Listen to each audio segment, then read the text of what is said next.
બેન છે, એક માજી છે, પોરબંદરમાં જ છે, સવારે ઉઠી 5 વાગે ઉઠે છે, એના પ્રભુ ભજન આરતી ધૂપ દીવા જે કાંઈ છે એ કરે છે, સવારે ઉઠીને બીજાના ઘર કામ કરવા જાય, સાંજે પાછા આવે છે, સાંજે આવીને કૂતરાઓ માટે, ના માત્ર કૂતરા માટે, એમાં દરેક મૂંગા જીવ આવી જાય, ગાય, કૂતરું, ભૂંડ કોઈ પણ છે,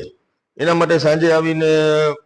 ખીચડી બનાવે છે, બિસ્કીટો લઈ આવે છે, ફળ ફૂલ શાકભાજી જે સડેલા બગડેલા કે જે ફેંકી દેવાના હોય એવા અડધી કિંમતે કે સસ્તા ભાવે લઈને આવે છે.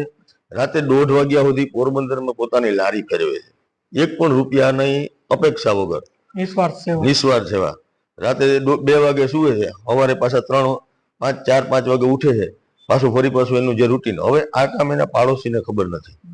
હવે આવા લોકોને આપણે સમાજ સુધી લઈ આવ્યા છે ને એક એવી કોશિશ કરી છે કે ખરેખર આ લોકો કેવું કામ કરે છે ને